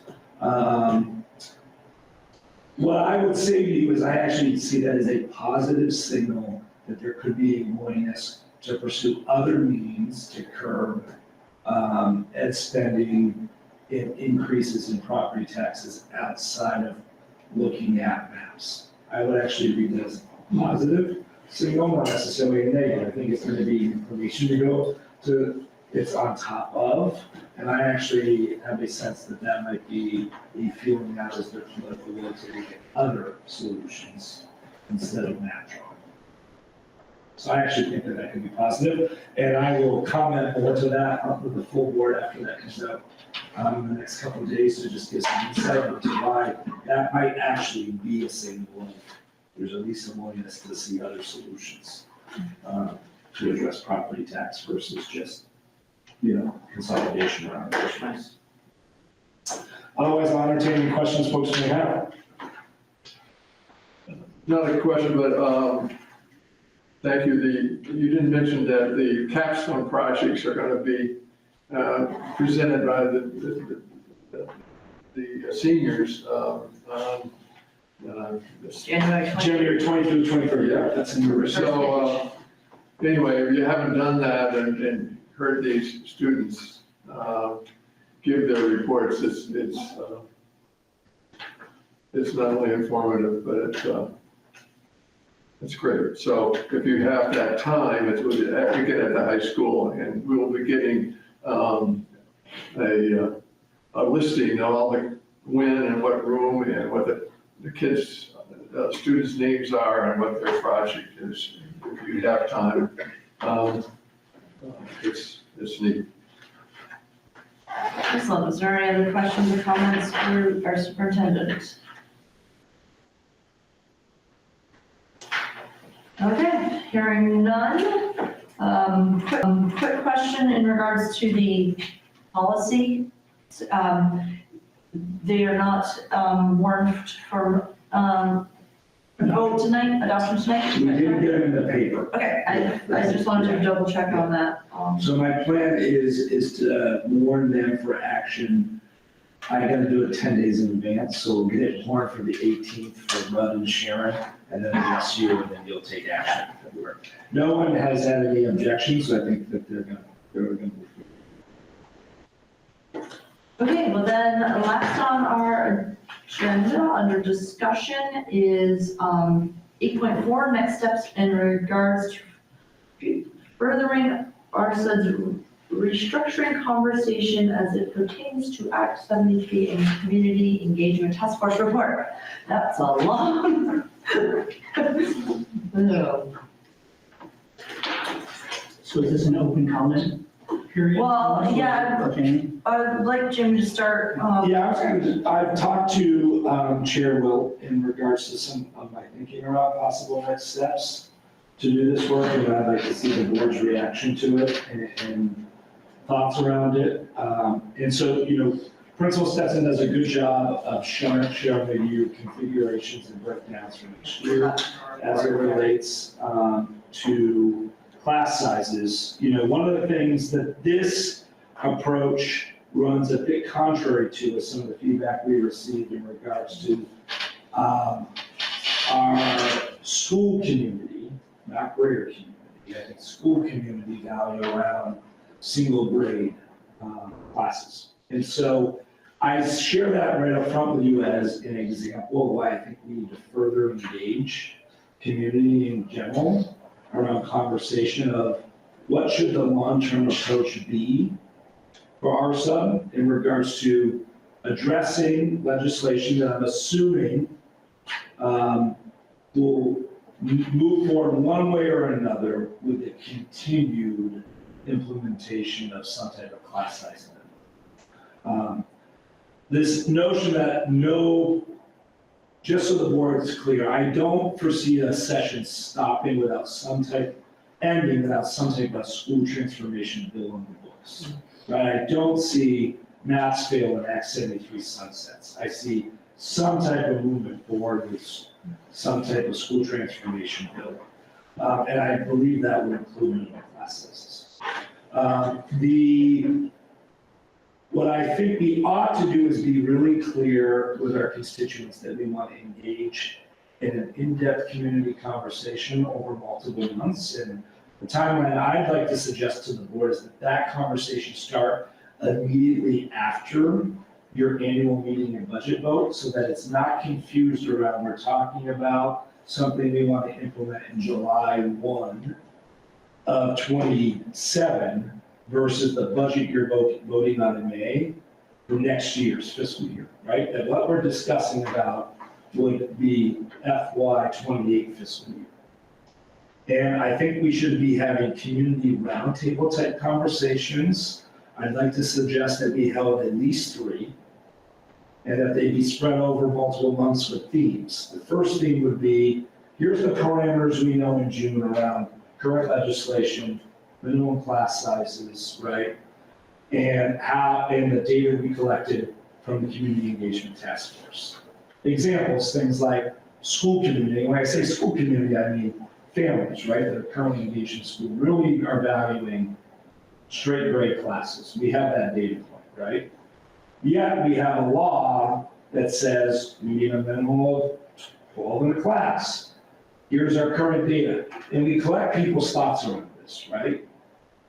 And then we take that data and we synthesize that data. We report back out at the end of the meeting, here's what we've collected. Does this affirm what people thought? We still collect more exit ticket data with the community in person. And what I'm describing to you is what we did at Sharon, just so you know in regards to how we led up to a bond vote, a successful bond vote. We had multiple community roundtable forums like this to get the community's values and what they wanted to see moving forward for a bond vote. We put a second one forward. And we did the same in Rudd as well after a defeated bond vote. Then we would move into August. And hold a community forum that gives some more specific possible configurations that the board has discussed for the community to actually react to. Right? It could be that we're looking to have certain grades in one campus versus another, just some things for them to react to. It could be, here's what multi-ages look like. It could be one school specializing in something more than another, that we're creating some type of like specialty type campus. Just to get folks direct thinking about that. And we would collect that information, compile it, and the board would discuss it at the follow-up meeting, right? Like your normal board meeting. And then we would move toward, in September, having a plan for them to actually react to that you might consider that you're essentially sounding to the community. This is what we're thinking we want to put into a question for you to consider. And you gain that feedback, and then you solidify a plan, and then you're putting forth in October or early November. I still would suggest some type, even if it's something that you don't need public feedback on, an advisory question, that the public could weigh in. Right? Like not if you're closing a school, but let's say you're moving kids from one campus to another, or you're looking to specialize in a certain area. That if you're doing any type of major change as a district, as you're looking forward to budget accordingly that way for FY '28, that you hold some type of advisory question, even if it didn't need voter approval, so that you can really gain your community's thoughts around it. And Jimmy, what's your feeling on where 73 will be at that point in the fall, to be able to present some more clarity or solidity to the community? My sense is that we will know one way or another where we're headed for the next 5 to 10 years at the end of this session. I don't see kicking the football down the road because it's the second year of the biennium. And what I mean by that is I think that they're going to need to be committed politically to get something in a bipartisan way. Politics are at play with this bill. And frankly, I think that they're going to hear from the education field in general that you can't keep putting the educational field in flux around what the future of Vermont education is. We've been in a state of flux since 2015 when they implemented Act 46, and they barely let Act 46 take hold. And 5 years later, we dealt with the pandemic, and as soon as we come out of the pandemic, we're talking about school consolidation. So I think there's going to be a lot of testimony that says you got to take the education system out. You got to give a path forward. It's actually So we work this week. So I really like this plan that Jamie's, approached us with. I think, the key is having these roundtables with the community to, one thing that report really told us was that there was differencing of opinions in the community. And I think this would be a great way to really hear all those voices and try to come together with some type of plan. So I think this would be an effective way of going about it. I agree. I think being the newest member, one of the tasks that I feel most focused on is making sure that we as a board have a timeline and an agenda to be presenting actionable items for the community to make a decision. Right, so go through the roundtables, get opinions, come back. If we need to work with me and Jamie in regards to forming budgetary items in regards to what the campuses look like, what we propose to the town, what's the actual impact? So I think for us to set ourselves as you mentioned earlier, tasks, to have a timeline that we're committed to, because I think the time frame, from what I understand, is we want to have something actionable to the communities by this fall, right? And be proactive in that before it's put on us by the state. And I think at the meeting at the 17th, at the panel, it was abundantly clear that there were communities who were going to be proactive in that process. And I think we find ourselves in a pretty, maybe not unique scenario, but as one of those communities that can be proactive to make sure that we do continue to have an educational platform and option in our community. So I signed to ourselves to have a timeline and a task to do. So if what I just described orally feels good, I'm happy to take and put that to a written plan for you to consider for next month. And then we can make adjustments if needed, because I think it would be really great if you had the opportunity to say, here's the work plan that we're committed to when you go and share out your annual meeting materials, right? That here's an update on Act 73, and oh, by the way, we're addressing some of the concerns we've heard in the community. But part of addressing that is going to be engaging with you directly. I just think having a work plan that you can share via that written communication and also at your annual meeting, that's an aside saying that you're not voting on that coming forward. They're separate things, but we haven't punted on this. There's a plan we're going to do that's tangible, that's here in writing, that is clear and transparent to you on next steps forward as we look to envision what's the future state of our site. Absolutely. I just want to make sure, because Josh has trouble with his hand, I just want to make sure that anybody online, Josh and Robin, if you wanted to comment, I know sometimes being virtual, you're not, you're not in the room, so I just want to make sure any comments. I apologize for not being, we got halfway there and turned around. Oh, please, I'm very happy for people to join virtually. I just want to make sure I give you your time due.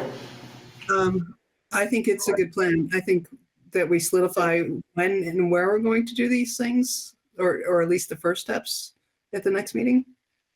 Yeah, I was gonna kind of take what I articulated to you, Robin, and put it in writing, and then share it with you as part of the board packet, and we could have it for discussion and, revisions at the next meeting. That sounds perfect. Great. I'd also like to add, within all these discussions, we talked about biannual retreats. Let's strategically maybe place one within these discussions, maybe, because again, that's a promise we're holding ourselves to. So I think our last one was lacking in urgency in regards to the timeline. The date was June. We met in October. So let's get together, and it all sounds great. Appreciate it. But I also think maybe our biannual retreat is something to consider as well. Thank you. Thank you. Yeah, I had I think it's consistent with our need to move to phase 2, and Jamie's given us a very a process that makes sense, is timely, and it emphasizes our commitment to be a community school, which means working very closely with the community. I just a suggestion possibly that the SU look at whether what you're talking about here makes sense to all the districts that are going to be confronting this, so that you develop a timeline or a calendar that could make it more efficient for your staff support for what we're trying to do. Because we're all going to be asking how much is it going to cost to do this, to do that. And we can learn from one another. Like, one question I have is, should we do a Google poll as part of the input process, as well as the meeting? So if you don't come to the meeting, you have the opportunity. I would think that a number of district boards might have the same interest, and instead of everybody reinventing what's going to be on the poll, we could share that information. So that's the other thing. And one thing we need to know is, I was looking at the Articles of Agreement and the appendix, and if I read the appendix correctly, and that's where it's valuable to have this thing, it talks about the district will operate an elementary school, grades K through 6 in each community. Students will attend the elementary school according to town of residence. And if we're talking about the possibility of having the younger kids go to Rochester, the older kids come to here, or some, and that's so that you have a greater chance of having a single grade with a single teacher. We got to look at that articles and agree on whether it needs, because that might be another thing, as well as closing the school, which none of us want to do, whether that needs to go to the electorate as well. So, yeah, I think we're really onto something, Jamie. Yeah, I would advise it. That's why I said, whether it's advisable or required, I think no matter what you do, you want to put it to your voters to provide support. Yeah, the other, for me, one of the things that I hadn't considered a lot in advance was also just considering the school choice families that we have that are very important. Right? And so if you're elected to do things on a campus basis, and for example, we get younger kids here, well, how does that affect Hancock or another community?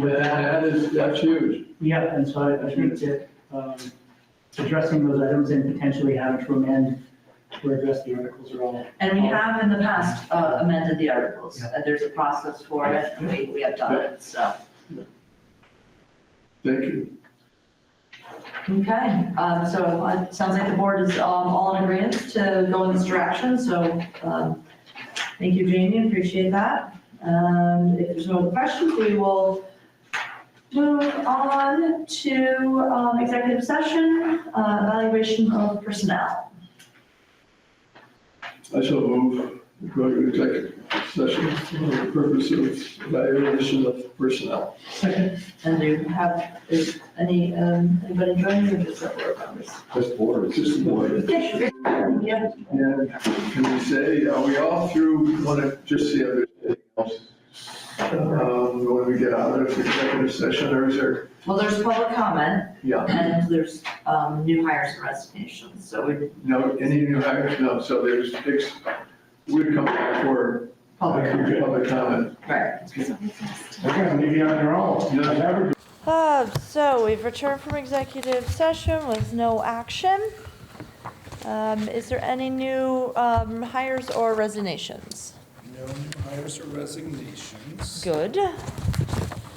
All right, is there any public comment?